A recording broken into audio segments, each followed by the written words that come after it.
Finding Happy, 7 Steps to Relationships That Will Not Steal Your Joy is the new book by me, Nikita Banks, a licensed psychotherapist and life strategist. Leverage the knowledge you'll receive in this book to help you with the process of obtaining absolute clarity through the use of guided self-exploration. This process is necessary to help you master all your relationships in 2019 and beyond.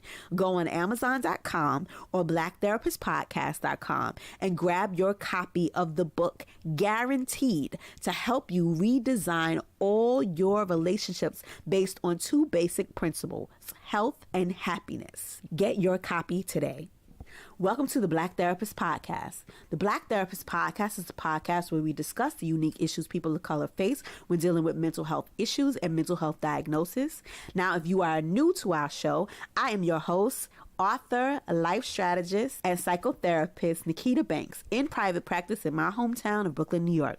I am available for both psychotherapy and coaching sessions, and you can find more information about that on my website, nikitabanks.com. You can listen to our podcast everywhere podcasts are found: Apple Podcasts, Google Play, YouTube, SoundCloud, Pippa, Stitcher, iHeartRadio, and blacktherapistpodcast.com. If you're a mental health advocate or therapist and you want to buy our podcast merchandise, you can do so by visiting our site. And if you want access to our free mental health tips, free online trainings, discounted selective services, and resources, do so by joining our mailing list by texting Get Happy, all one word, to 66866. If you love the podcast, please like, comment, and share. We love to hear from you, and if you want to send me some feedback, guest suggestions, or simply to say hey, you can contact us at our website, blacktherapistpodcast.com. Please be mindful that this episode and all of the information that we provide here is just a resource and a tool to help get you started on your mental health journey.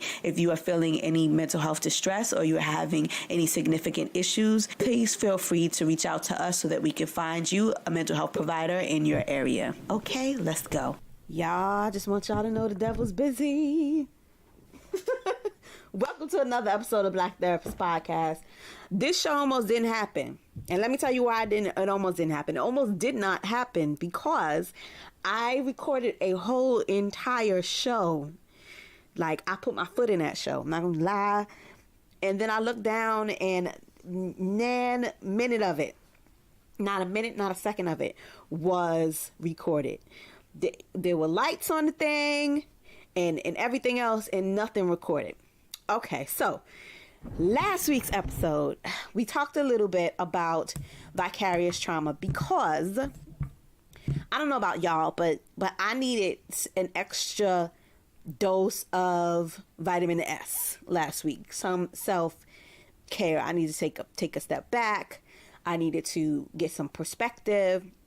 If you listen to last week's show, last week for me was extremely emotionally draining. Because, I have so much going on in my personal life. I have so much going on in my business life.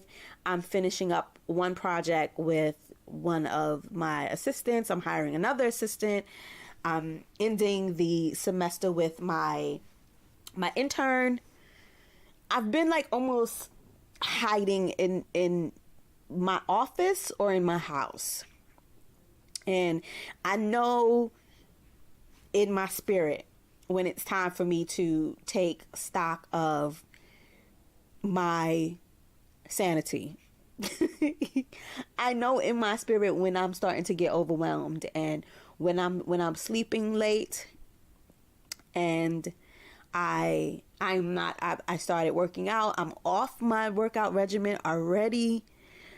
I was fasting last week, and as per this weekend, I'm off the fast. I'm even off the fast tonight, but I will be back on it tomorrow.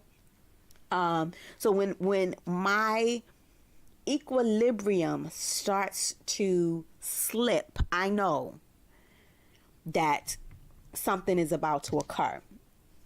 And so I recorded this whole show, and then I think the memory card said that it was full. And then I could not find my empty memory card. And then I had to do a whole nother memory card, and like it was full, and I had to swap it out and then like reformat it, and nothing was working. Then this memory card broke off in my computer. I was like, Jesus Christ. Why have thou forsaken me on a day that I am doing a show about self-care, Lord? Why? But we got it all together. And I will definitely be practicing self-care tomorrow. And today was a trying day for me. Anyway, I got up early. I went to the store. I went shopping. I went to work. I had some patients to see on the psychiatric unit, and then some white guy like tried to push me because he didn't understand why I was getting preferential treatment because I was at work, and like he put his hands on me. And thank God, like I'm centered. I went to therapy this week because it took everything inside of me to say, sir, remove your hand from me before I lay hands on him. Up in the job, up in the hospital, up in the psychiatric unit that they probably would have been admitting me to if he would have really laid hands on me. So I knew, and I know that I will definitely be processing and injecting and boosting more self-care into my week this week, because I know I'm vibrating a little bit wonky this week. I already know. I already know. But I also know that it is the time for me to do a little bit more pouring into myself than I normally do. So in my practice, it's primarily women of color. I have men of color, and then I have everybody else. And so I see all the time this push in the community to almost not make the necessary investments that we need to make in ourselves to get ourselves through the day. No. Through the second, through the minute, through the hour, through the day, through the week. And sometimes you have to motivate yourself step by step by step in order to make things happen. There are days that I wake up and I'm like, God, I'm overwhelmed. I have like so many things that I have to do today. Where do I even start and begin? And so if you have my book, Finding Happy, 7 Steps to Relationships That Will Not Steal Your Joy, then you know that in the book, I start out with the concepts of self-love and self-care. Now, I have a girlfriend of mine who shared this article surrounding why self-care is a myth and how we don't need more self-care, we need more support. And I looked at the article, a little bit. I bookmarked it, I saved it, and for the life of me, I can't find it. But that's just because God knows that I don't need no junk in my space. The article struck me wrong in my spirit. And I think for me, the reason that it struck me wrong in my spirit, because I considered the messenger. Now, I love my friends, and I'm at a space in my life where I take my friends as they are. There are some people in my life that I choose to be in my life because they have earned a place, if that makes any sense. Like, they've literally earned a place in my life. I know that I can depend on this person for anything, and I'm always going to be there for her if she ever needs me, right? However, I also know that there are some people in life who are just contrarians. And no matter whatever you say, they have an opposite opinion of whatever you say. And I know this person personally, so I know that she serves her family, her friends, which makes her a great friend and probably makes her a wonderful family member. But she serves her friends and her family from a space of undying obligation. But that also contributes to her, how do I say this? It contributes to her being in a constant state of unappreciation. It often has her telling the internal narrative that she's always giving from people and she's never receiving.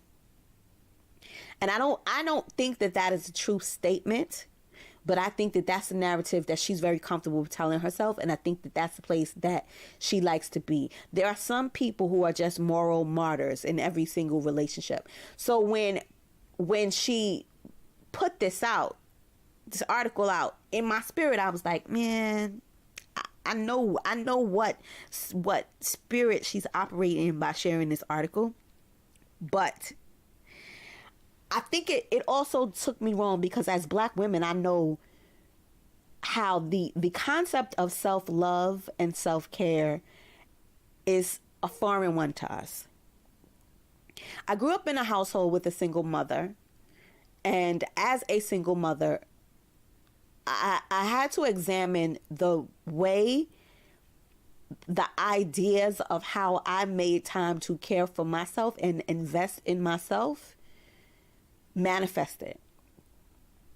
And I had to take a long, hard look at myself and a long, hard look at how the unhappiness that was displayed by my mother and my grandmother, and even my sister at times, my sister's older than me, so I look at her as a mother figure.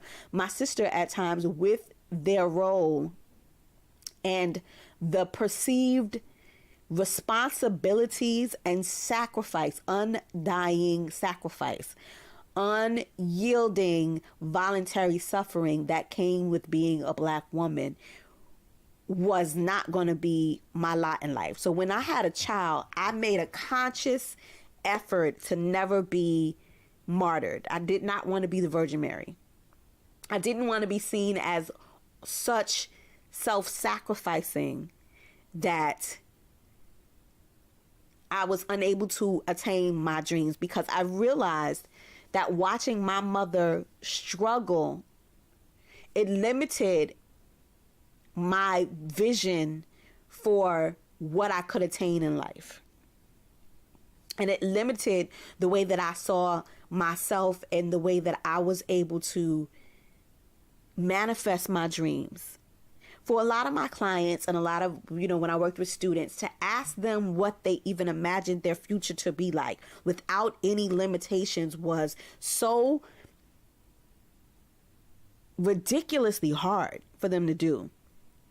And so I wanted to live a life as a parent that modeled for my kid that you could do anything that you want to do. Now, have I done that? I don't know. I think my son has probably seen me suffer and struggle a lot longer and a lot more than I would like. But I'm getting emotional. I've also been able to access a world for him that was unachievable, unattainable, and unrealistic in my idea of growing up in Bed-Stuy. My son has done amazing things that I won't go into here, and we've done wonderful things together. But I believe I've been able to kind of show him things that I never dreamed possible. And it was simply because I was willing to make the necessary sacrifices to expand his worldview in a way that didn't happen for me. And so for me, part of that was making sure that I did everything that I needed to do and to invest in myself and give him access to that lifestyle. Like, my son has been in the studio with I took him to meet Beyonce and Jay-Z, and like, he's been on Broadway. Like, he's done so many wonderful things that my mind at his age only dreamed about. And to see him now about to graduate from, university with the full academic scholarship, going to one of the best schools in New York City is harder to get into than Harvard.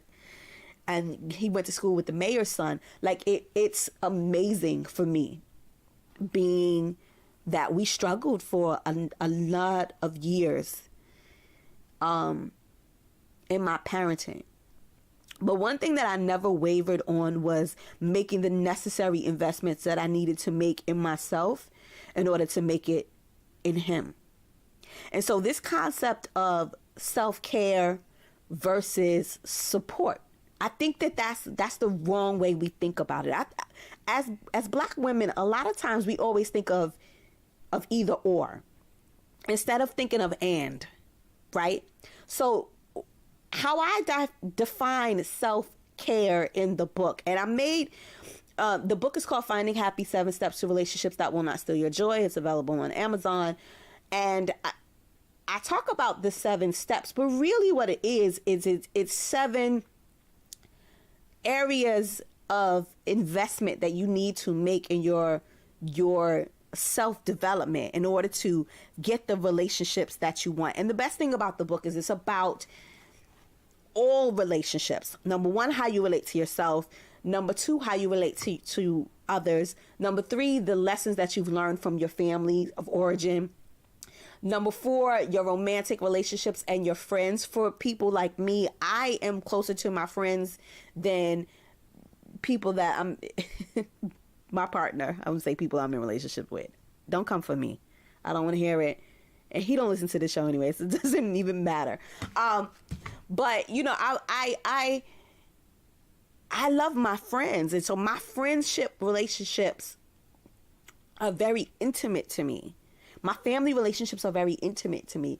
And to me, the roles that I play in those areas of my life, either the roles that were assigned to me or the roles that I choose, are just part of who I've become in terms of how I manage my life.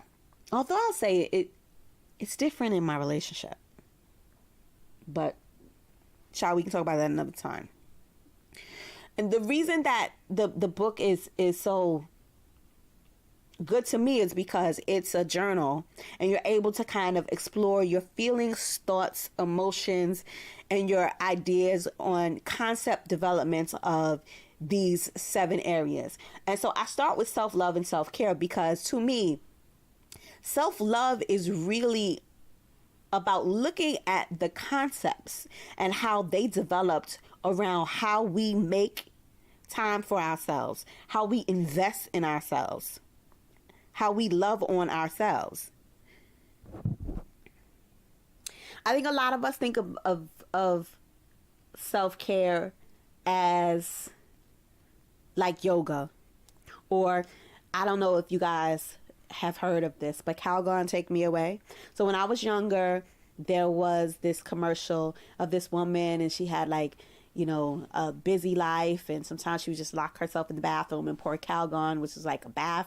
I don't know if it was a bubble bath or bath gel or what it was. She poured in the tub, and she'd get in, and she's like, Calgon, take me away. And as a child, I was like, wow, that looks dumb. Like, that's not a vacation. It's not a vacation. Like, I want to go away. But, you know, I think that's kind of like superfluous ideas or acts of self-care. And sometimes self-care is just sitting in silence. One of the best things about my relationship is that I could just tell him to shh. Babe, shh. Shh. Shh. Shh. And he does. Sometimes self-care for me is just staying in bed an hour later. Sometimes self-care is being able to clear my schedule. Self-care for me today was me going to the hospital. Maybe not the white man that I almost had to curse out, but definitely for the fact that I know that tomorrow I have some other things to do, and I lightened up my load by doing the work today that I didn't have to put off until tomorrow to do. Self-care for me is being able to work from almost anywhere. Being able to put myself first.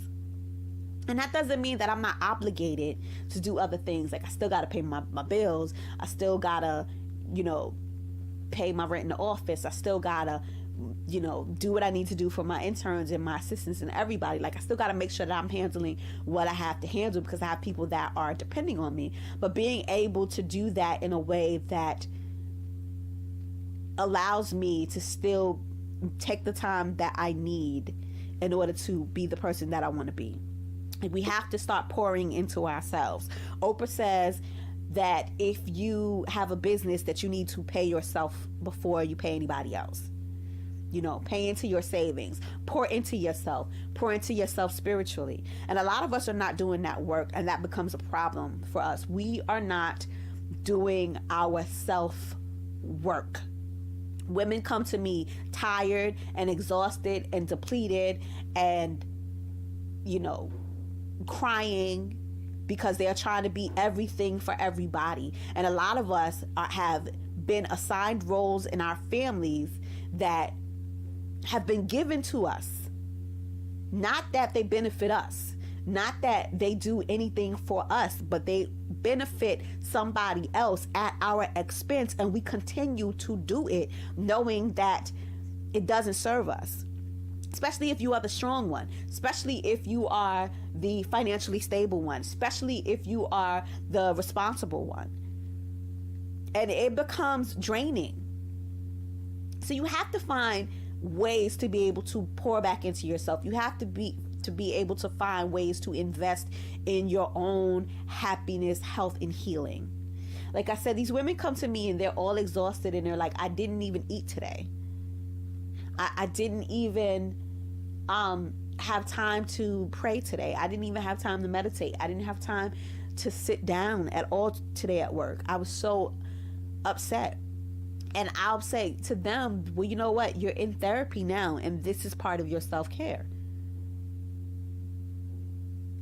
If you like, we can sit in silence. Let's do deep breathing for a few minutes. I'll let you catch your breath.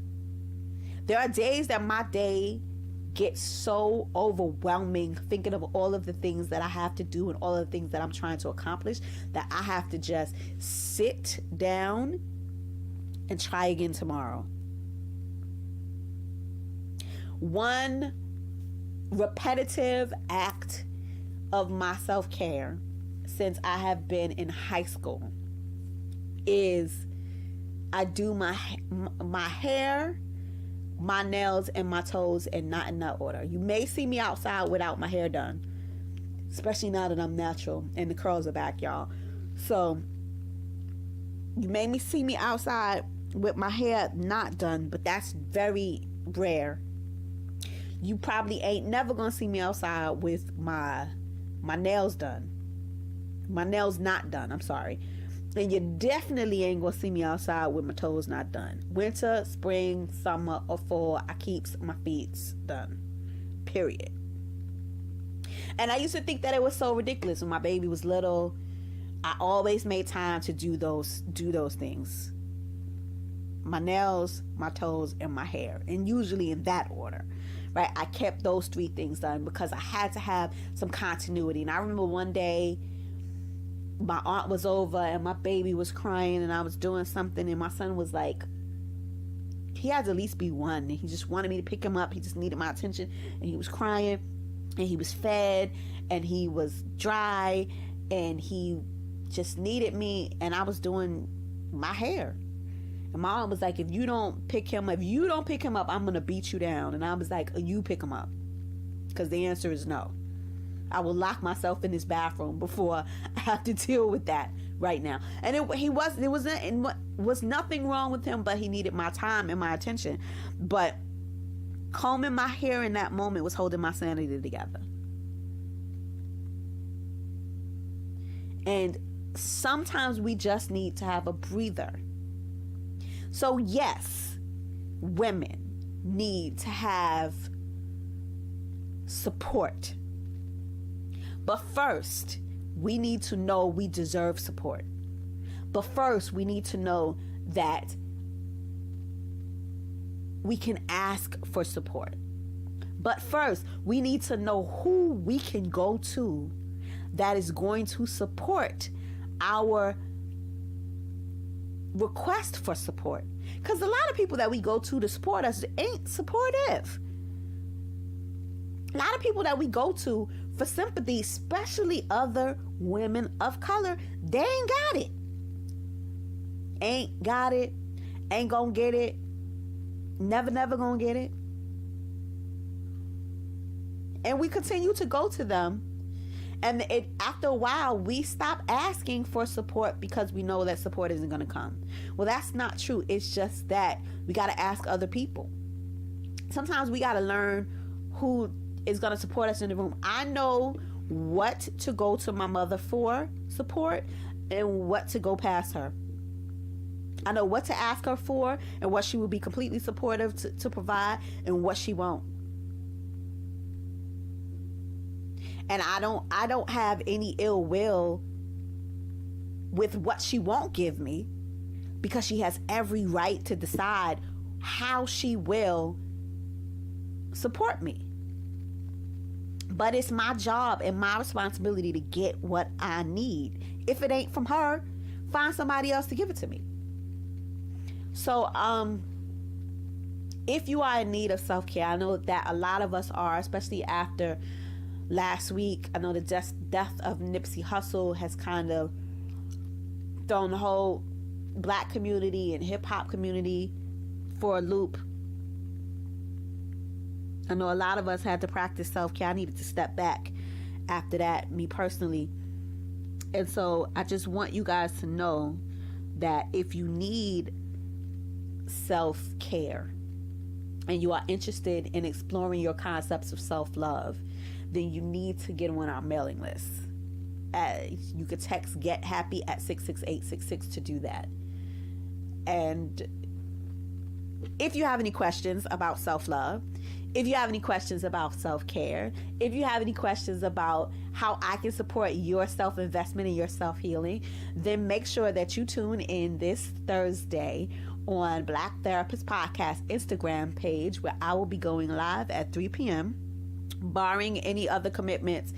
I normally don't do anything on Thursdays. Thursday is my billing day. However, if I got patients to go see, I will see them. I think that this Thursday we should be good. But if you haven't seen our lives and you would like to see our lives, go on our Instagram TV, because the archives of our lives are there. And so there should be a new show every week. If you have any questions, you can slide on in my DMs. And yeah, that's it. I mean, I hope that you guys are making some investments in yourself to be better today. And I know that black women are doing it. I know that you're invested in yourself. I know that you are, because I see it. The numbers bear it out. The statistics bear it out. But the problem is that you guys are doing this by yourself. And it's isolating. And it's removing you from the people that you know. And God is creating spaces in your life by removing the things that were picked by the broken spaces in you, to make room for the things that are going to fill you up and that are going to be a part of your passion play for the rest of your life. And you need to be around, and you need to surround yourself with people that are going to love on you and invest in you the way that you need to invest in yourself. But we have to set the model for the way other people are going to love us by the way we love ourselves. You teach people how to treat you. And if you're not willing to do the work to learn what you need and to give yourself what you're willing to give others, then nobody's going to take you seriously. Nobody's going to take you seriously. And so if there's any way that I can support you in your healing, make sure you reach out to me. I have a few coaching spots left. If you want to contact me for that, you can also DM me or hit me up on my website at Nikita, Nikita banks.com. And our premium course will be going live again in a few weeks. We will be accepting new people to do it. It's a dope 61 resource course. There are videos, there is a workbook, there are assignments, there are group check-ins and one-on-one calls, and I'll be relaunching it again in a few weeks. And so if you want to get on the mailing list for that, if you are interested in that, make sure you send me an email, okay? All right, guys, make sure you take care. Make some time for yourself, even if it's just listening to this show, even if it's just sitting in silence. Make sure that you're taking some time for you, because you deserve it. You deserve it, and you cannot serve anybody else if you are operating from a space of deficit. If you don't put any gas in your car, it won't move, and you'll be going nowhere fast. Okay, so you've listened to another episode of Black Therapist Podcast. Be well. Thank you guys for listening to another episode of Black Therapist Podcast. Once again, you can follow us on all our social media sites at Black Therapist Podcast on Instagram and on Twitter, as well as Black in Therapy on Facebook. Or you can follow your host, me, Miss MSNIKI Banks, on Instagram and Twitter, as well as you can find out any information about me at Nikita, Nikita Banks.com, and on the show's website, blacktherapistpodcast.com. And don't forget, if you want to send us any general feedback, show suggestions, show topics, or guest ideas, please feel free to drop us an email at blacktherapistpodcast@gmail.com. Thank you. Be well.